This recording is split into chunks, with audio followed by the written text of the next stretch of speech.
Hello and welcome to the second session of video lectures.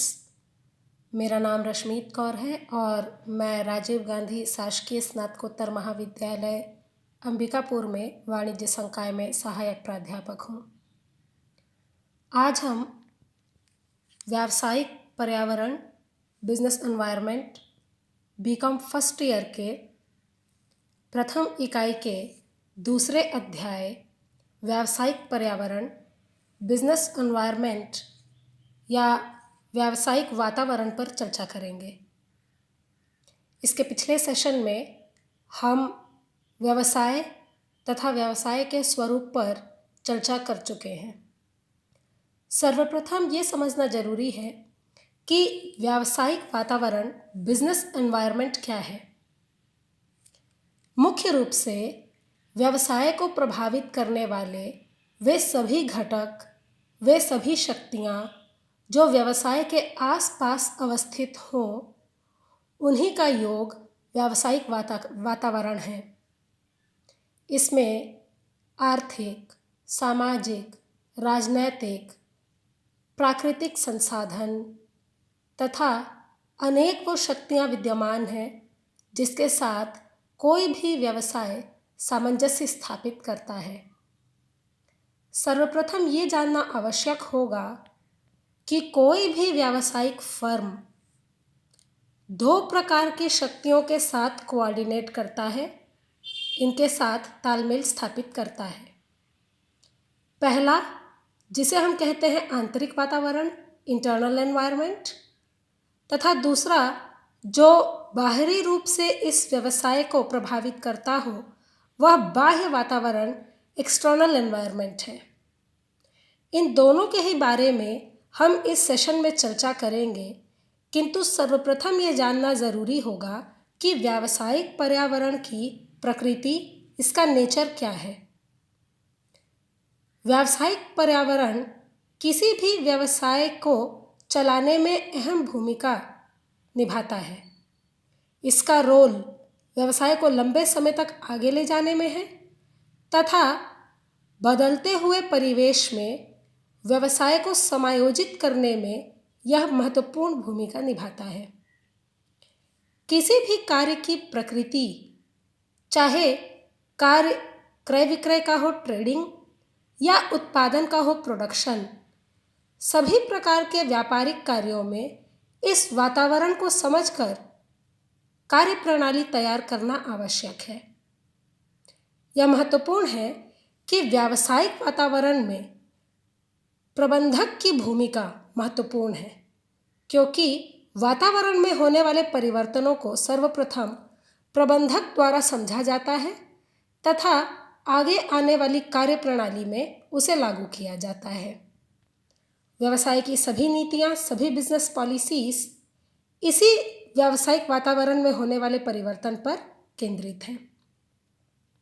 दूसरी ओर इस वातावरण की विशेषताएं क्या हैं? सर्वप्रथम यह वातावरण जटिल, एक कॉम्प्लेक्स सिस्टम है, क्योंकि कौन सी शक्ति व्यवसाय को कब और कितना प्रभावित कर सकती है इसका अनुमान लगाया जाना कठिन है तथा आगे आने वाले समय में व्यवसाय में क्या परिवर्तन होगा इसकी भविष्यवाणी भी सटीक ढंग से नहीं की जा सकती। व्यावसायिक वातावरण की शक्तियाँ स्थैतिक तथा गतिशील, वे स्टैटिक और डायनामिक हैं। कुछ व्यवसायों के लिए इन शक्तियों का प्रभाव प्रत्यक्ष, किंतु अन्य व्यवसायों के लिए अप्रत्यक्ष हो सकता है। इसके अलावा व्यावसायिक वातावरण का वर्गीकरण अन्य ढंग से किया जा सकता है, जिसमें आर्थिक, अनार्थिक, तकनीकी, राजनैतिक, वैधानिक आदि अनेक प्रकार के अलग अलग व्यावसायिक वातावरण शामिल हैं। इसके पश्चात हम व्यावसायिक वातावरण के प्रकार को समझना चालू करते हैं। मुख्य रूप से किसी भी व्यावसायिक वातावरण को दो मुख्य भागों में विभक्त किया जा सकता है। पहला, जिसे हम कहते हैं आंतरिक पर्यावरण इंटरनल एनवायरनमेंट, और दूसरा जो बाह्य पर्यावरण के रूप में एक्सटर्नल एनवायरनमेंट के रूप में देखा जा सकता है। किसी भी व्यवसाय में वे शक्तियाँ जो प्रत्यक्ष रूप से व्यवसाय को प्रभावित करती हों तथा व्यवसाय द्वारा नियंत्रित की जाती हों, वे शक्तियाँ आंतरिक पर्यावरण बनाती हैं। इस पर्यावरण में कारखाने का वातावरण, व्यावहारिक तथा नैतिक आचरण, व्यावसायिक प्रबंधकीय नीतियाँ, प्रबंधकीय सूचनाओं की व्यवस्था, श्रम प्रबंधन संबंध, संगठन की संरचना, व्यवसाय के उद्देश्य, साधनों की उपलब्धता एवं व्यावसायिक विकास निहित है। हमें यह जान लेना चाहिए कि कोई भी व्यवसाय अपने आंतरिक पर्यावरण को अपने विकास के साथ समाहित कर सकता है तथा उसे अपने नियंत्रण में रखते हुए अपने अनुसार बदल भी सकता है।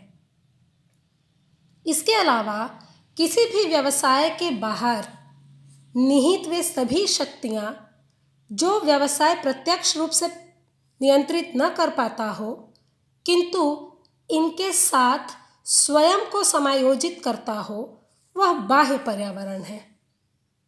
ये ऐसी बाहरी शक्तियाँ हैं जो किसी भी व्यवसाय को प्रभावित करती हैं, जिसे दो भागों में तोड़ा गया है।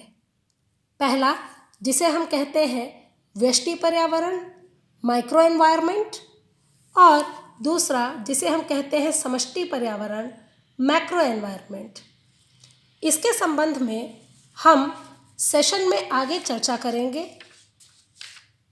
बाह्य पर्यावरण के प्रथम घटक व्यष्टि पर्यावरण, माइक्रो एनवायरनमेंट को हम इस प्रकार समझ सकते हैं कि व्यष्टि पर्यावरण वे सभी शक्तियाँ हैं जो किसी व्यवसाय विशेष को प्रभावित करती हों। इस प्रकार के पर्यावरण में उस व्यवसाय के प्रतिस्पर्धी, उसके कॉम्पिटिटर्स जो एक समान वस्तुएं बनाते हों और एक जैसे मूल्यों पर बाजार में बेचते हों, प्रथम घटक है। इसके अलावा व्यवसाय से जुड़े हुए ग्राहक, व्यवसाय के पूर्तिकर्ता जो कच्ची सामग्री उपलब्ध कराते हों, सामान्य जनता जो व्यवसाय के व्यवहार से आकर्षित होती हो और उन मार्केटिंग चैनल्स को शामिल किया गया है जो किसी भी व्यवसाय द्वारा उत्पादित वस्तुओं को बाजार में बेचने में मदद करते हैं। ये सभी माइक्रो एनवायरनमेंट में व्यष्टि पर्यावरण में शामिल हैं। दूसरी ओर बाह्य पर्यावरण का महत्वपूर्ण अंग समष्टि पर्यावरण, मैक्रो एनवायरनमेंट है। यह पर्यावरण का वह वृहद क्षेत्र है जो सभी प्रकार की व्यापारिक इकाइयों को समान रूप से प्रभावित करता है। मैक्रो एनवायरनमेंट को दो मुख्य भागों में विभाजित किया गया है। पहला, जिसे हम कहते हैं आर्थिक पर्यावरण, इकोनॉमिक एनवायरनमेंट, और दूसरा जिसे हम कहते हैं अनार्थिक पर्यावरण, नॉन इकोनॉमिक एनवायरनमेंट। समष्टि पर्यावरण में आर्थिक पर्यावरण उन सभी शक्तियों का योग है जो प्रत्यक्ष या अप्रत्यक्ष रूप से आर्थिक योजनाओं, आर्थिक विकास की दर, आर्थिक नीतियाँ तथा किसी भी रूप में आर्थिक विकास से जुड़ी हों। आर्थिक पर्यावरण में सर्वप्रथम जनसंख्या संबंधी पर्यावरण, जिसे डेमोग्राफिक एनवायरनमेंट कहा गया है, शामिल है। किसी भी देश की जनसंख्या में लिंग का अनुपात, जीवन का स्तर, भौगोलिक संरचना के अनुसार जनसंख्या का घनत्व इत्यादि शामिल है। इसके अलावा आर्थिक पर्यावरण अर्थात इकोनॉमिक एनवायरनमेंट स्वयं आर्थिक घटक में महत्वपूर्ण है। यहाँ देश के केंद्रीय बैंक द्वारा बनाई जाने वाली नीतियाँ, सरकार द्वारा बनाई जाने वाली विभिन्न आर्थिक नीतियाँ इत्यादि शामिल हैं। तकनीकी व प्रौद्योगिक पर्यावरण टेक्निकल एनवायरनमेंट में देश में होने वाली तकनीक तथा प्रौद्योगिक में विकास की दर शामिल है। वस्तुओं का निर्माण किस तकनीक से किया जाता हो तथा वर्तमान तकनीक में क्या परिवर्तन हो सकता है, यह तकनीकी तथा प्रौद्योगिक पर्यावरण का एक अंग है। इसके अलावा अंतर्राष्ट्रीय पर्यावरण इंटरनेशनल एनवायरनमेंट समझना भी महत्वपूर्ण है, क्योंकि कोई भी व्यवसाय बिना वैश्विक समावेश के आगे नहीं बढ़ सकता। अतः विदेशों में होने वाले परिवर्तन घरेलू व्यापार पर कितना प्रभाव डालेंगे, यह जानना महत्वपूर्ण है। दूसरी ओर अनार्थिक नॉन इकोनॉमिक एनवायरनमेंट में 3 मुख्य घटकों को शामिल किया गया है, जिसमें सर्वप्रथम सामाजिक और सांस्कृतिक सोशियो कल्चरल एनवायरनमेंट को रखा गया है। किसी भी देश में समाज का प्रारूप तथा उसका सांस्कृतिक वृहद स्वरूप दोनों ही व्यवसाय के विकास पर प्रभाव डालता है। समाज, जाति, वर्ग तथा समूहीकरण किसी भी व्यवसाय के विकास तथा पतन में महत्वपूर्ण है। इसके अलावा राजनीतिक तथा कानूनी पर्यावरण पॉलिटिकल और लीगल एनवायरनमेंट इस बात की ओर इशारा करता है कि देश में राजनीतिक दल किस प्रकार से व्यवसाय तथा उद्योग धंधों को विकसित करना चाहते हैं तथा उनके लिए किस प्रकार के कानूनी प्रावधान बनाए जाते हैं। भौतिक पर्यावरण फिजिकल एनवायरनमेंट में देश में उपलब्ध भौतिक संसाधन, भूमि, जल, वन, खनिज इत्यादि इस भौतिक पर्यावरण का योग है। अतः फिजिकल रिसोर्सेस की उपलब्धता किसी भी व्यवसाय को आगे बढ़ने में तथा विस्तृत रूप से उत्पादन करने में मदद करती है। व्यावसायिक पर्यावरण के घटक या व्यवसाय को प्रभावित करने वाले कारक कौन कौन से होंगे? What are the environmental factors that affect the growth of a firm? वे सभी घटक जो किसी भी व्यवसाय के विकास को प्रभावित करते हैं, वह सर्वप्रथम आर्थिक घटक होंगे। इकोनॉमिक कंपोनेंट्स, इस घटक के अंतर्गत देश की आर्थिक दशा, आर्थिक नीतियाँ, मौद्रिक नीति, कर संबंधी नीति इत्यादि शामिल हैं, जो आर्थिक विकास की दर को बढ़ाने और घटाने के लिए बाध्य हो।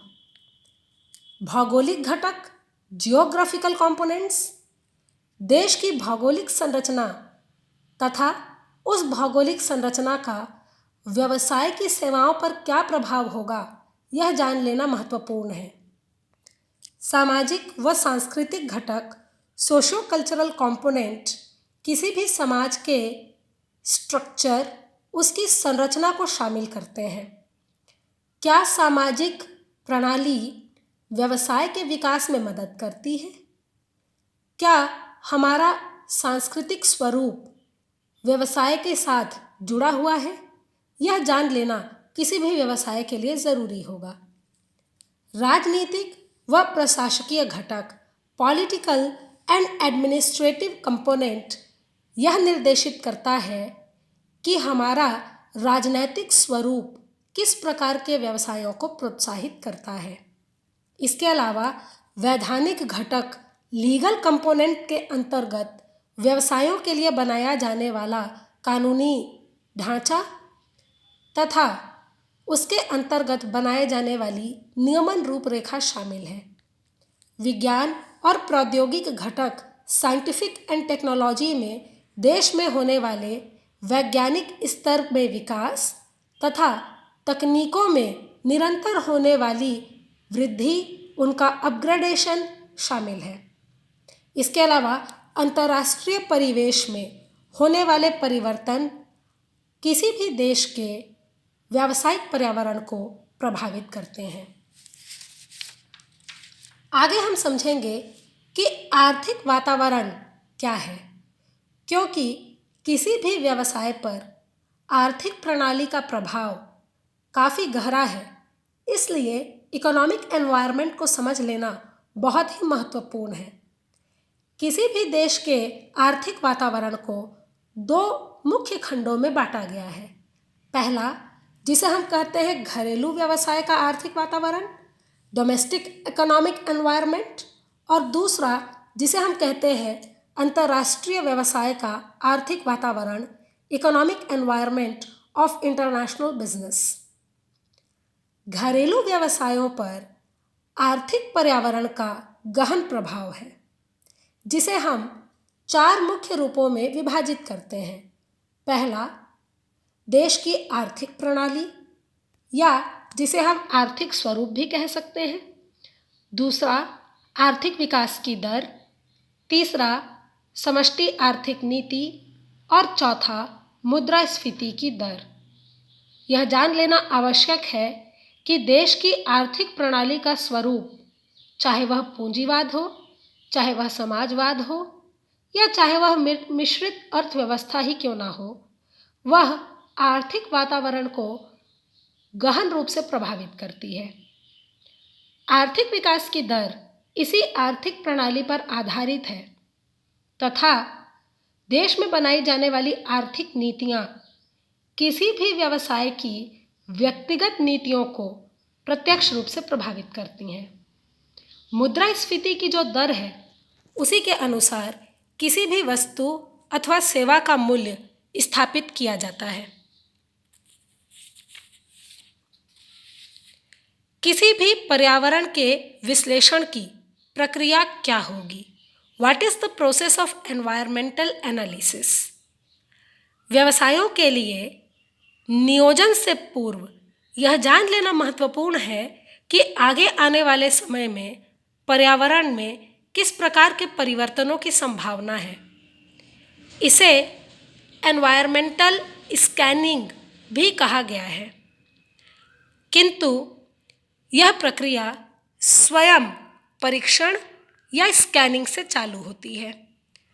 परीक्षण से आशय है उन सभी शक्तियों के बारे में जान लेना, उनमें होने वाले परिवर्तनों को समझ लेना, जो भावी वर्षों में व्यवसाय को प्रभावित करने हेतु उपलब्ध है।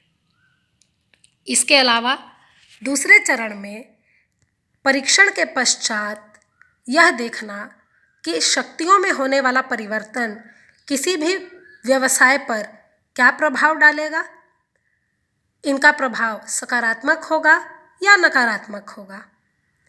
इसके अलावा आगे आने वाले वर्ष हेतु यह भविष्यवाणी किया जाना कि व्यावसायिक परिवर्तन किसी भी वस्तु और सेवा में कितने परिवर्तन की आशा रखता है, और भविष्यवाणी के पश्चात यह आकलन करना, यह डायग्नोस्टिक्स करना कि ऐसा परिवर्तन हमारे व्यवसाय हेतु कितना फायदेमंद होगा। अतः इन चारों चरणों का प्रयोग करते हुए व्यवसाय के आंतरिक और बाह्य दोनों ही प्रकार के घटकों का विश्लेषण किया जा सकता है। आशा है आपको पहले यूनिट के दूसरे अध्याय को समझने में आसानी होगी। इसी आशा में अगले सेशन में तीसरे अध्याय की ओर हम आगे बढ़ेंगे। धन्यवाद।